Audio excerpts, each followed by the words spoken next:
అందరికీ నమస్కారం. తెలంగాణ రాష్ట్ర వ్యాప్తంగా జరిగినటువంటి మున్సిపాలిటీ మరియు మున్సిపల్ కార్పొరేషన్ ఎన్నికలలో అభ్యర్థులు గెలిచిన వారు గెలిచేంత వరకు ఒక పార్టీ, గెలిచిన తర్వాత ఇంకొక పార్టీ, ఆ పార్టీతోనూ కూడా బేరసారాలు కుదరనట్టయితే తర్వాత ఇంకొక పార్టీ. కేవలం 2-3 రోజులలో 2-3 పార్టీలు వీళ్ళు మారుతున్నారు.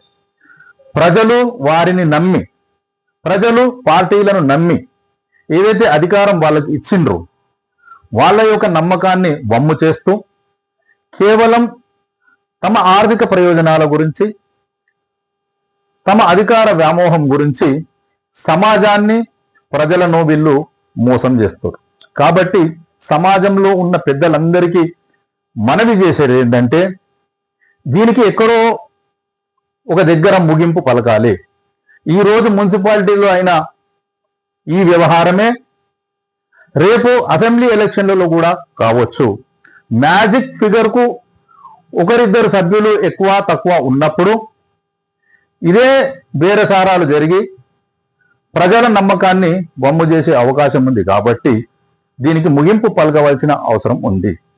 అదేవిధంగా రాజకీయ పార్టీలు కూడా ఒక పక్కన యువత రాజకీయాలలోకి రావాలని, సమాజంలోని మంచివారందరూ రాజకీయాలలోకి రావాలని, మహిళలందరూ కూడా రాజకీయాల్లో రావాలని చెప్తూ ఈ విధంగా వ్యవహరిస్తూ ఏ సిద్ధాంతాలనైతే మనం నమ్మినమో ఆ సిద్ధాంతాలకు వ్యతిరేకంగా మనం వ్యతిరేకించే సిద్ధాంతాలనే అన్ని పార్టీలు కూడా అధికారం కోసము సమర్థిస్తూ రాజకీయాలంటే ఈ విధంగా ఉంటాయా అని అనుమానం వచ్చి ఏహ్య భావంతో రాజకీయాలకు రాకుండానే చేస్తున్నాయి రాజకీయ పార్టీలు కూడా.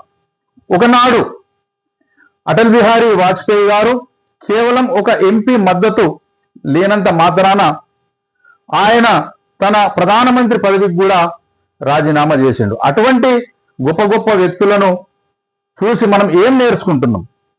కాబట్టి అన్ని రాజకీయ పార్టీలు కూడా, ఇంకొక రాజకీయ పార్టీ కూడా పార్టీ బదలాయింపులకు వ్యతిరేకంగా చట్టం తేవాలని డిమాండ్ చేసి ఆ విధంగా పోరాడినటువంటి పార్టీలు కూడా ఈ యొక్క అధికారం కొరకు స్థానిక నాయకులపైన, స్థానిక నాయకత్వం పైన బాధ్యత నెట్టేసి వాళ్ళు చేతులు దులుపుకుంటూ ప్రజాస్వామ్యం అంటే ప్రజలకు వీలైనన్ని సార్లు మనము మోసగించవచ్చు, ప్రజలను మభ్యపెట్టొచ్చు అనే వీళ్ళు కొత్త నిర్వచనం చెప్తున్నారు. కాబట్టి ఈ యొక్క వ్యవహారానికి ముగింపు పలకవలసిందిగా సమాజంలో ఉన్న పెద్దలందరినీ ఈ విషయంపై చర్చించి దీనికి ఒక కొత్త చట్టమైన తీసుకురావాల్సిందిగా కోరుతూ జై హింద్.